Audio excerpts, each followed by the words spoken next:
This guy's done nothing. No results. No jumping off the screen.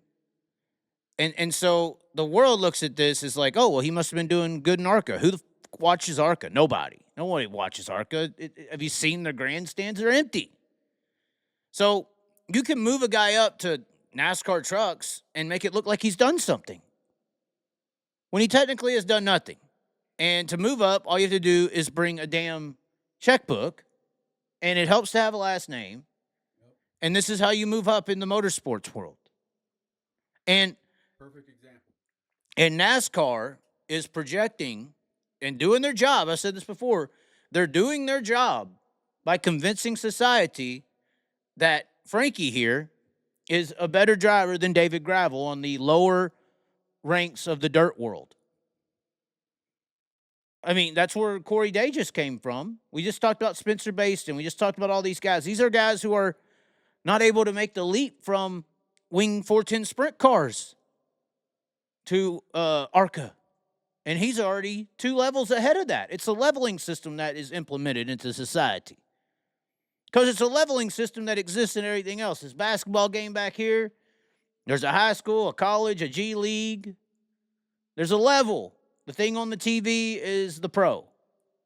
The thing on the TV is NASCAR. Everything below that is working your way to become that person on the TV, and that ranking system is lower skilled people. The G League, for the basketball over here, is the lower skilled people. Correct.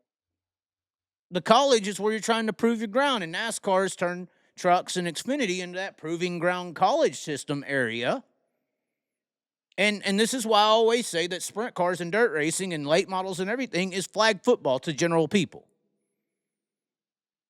So when general people, you can't buy your way onto the starting lineup of a football team. And this is where Michael Rigsby, actually, this is funny.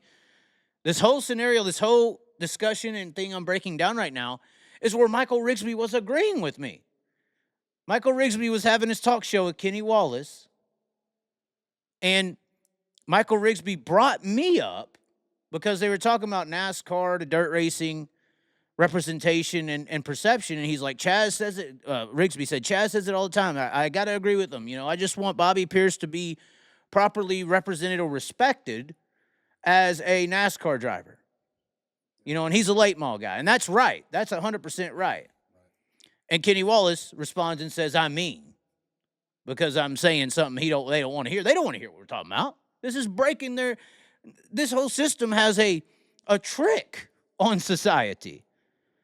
This whole monetized buying their way up into these areas and ways of how they actually ladder up the system is a trick.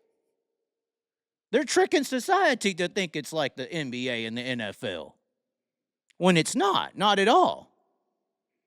And then that's when Kenny Wallace says, oh, that's when Kyle Steffens set me down. Well, Kyle Steffens is the one who wants me to talk about this.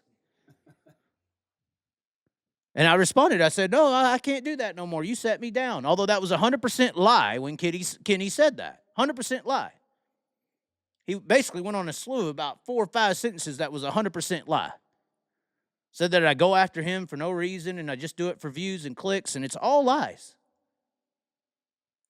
But when he said that, I did hold a grudge, and I should hold a grudge. Somebody lies to that degree on your name when you're on a talk show with Michael Rigsby, owner-operator of Flow Racing, you should have an issue with that. But the reason he has an issue with me, Kenny, maybe he don't get paid from NASCAR anymore, but he made a name on NASCAR. He made a living on this brand. He developed his mantra on that brand. And he did it on his brother's coattails. Let's be honest about it. Rusty Wallace was the good race car driver of those two. In my opinion. I mean, is that debatable? No. It's not debatable, right? Rusty Wallace is the better race car driver there, right? Yep. Yes. You give me enough time, I would outdrive Kenny Wallace in a modified. Like the rest of the nation does, most of the time. But regardless, this is just another example. A perfect example.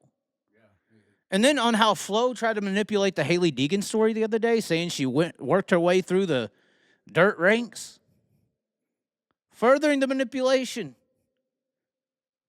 Because they're just trying to get views over here, guys. Flow and NASCAR's just trying to get views because nobody's paying attention to them. Nobody's paying attention to them. You know, there was this going around today. It actually ties in. I planned on this being a different topic, but this was going around today. Flow making a post.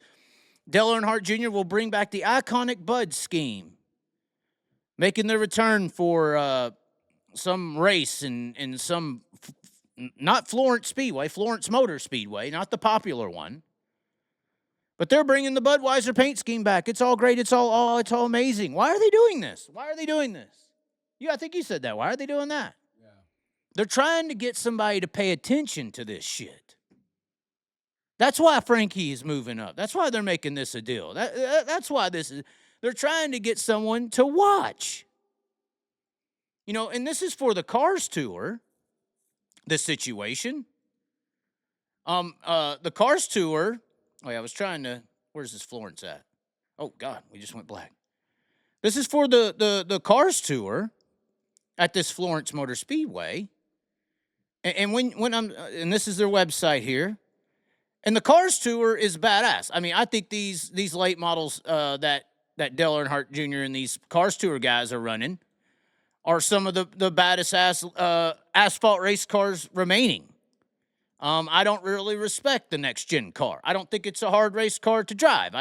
But super asphalt late models are cool. They're like the World Outlaws of asphalt racing. These short tracks, they're racing. They're actually getting after it.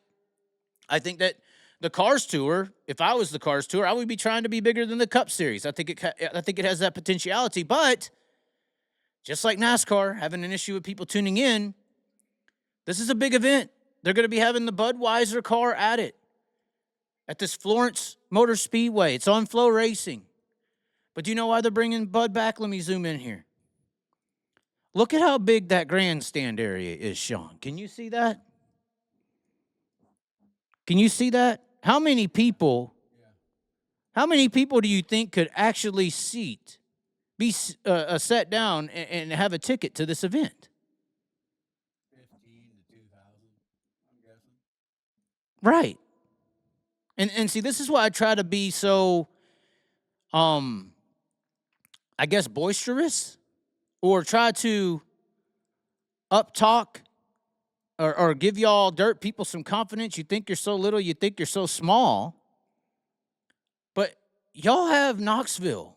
You know, y'all have big events. Y'all have big racetracks. Y'all have the Lucas Oil late model dirt series that's pulling, you know, what are they averaging? You know, 5,000 to 10,000 a race.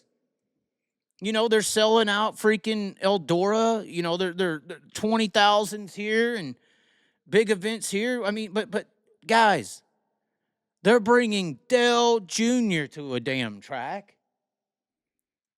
They're bringing Dale Jr. and the Budweiser car to a track, and they can barely get 2,000 sometimes. Be more confident. Oh, my God, my personal phone is ringing, ladies and gentlemen, and it is Broke Joe. Oh, Broke Joe's entered the building. Oh, my God, he busted the damn party up. Oh, no. Oh, Broke Joe. I was going off on NASCAR and trying to give the dirt people some confidence. Turn it down, Broke Joe. You're on. I just did. Okay. So I think I'm at the end of my rant, potentially.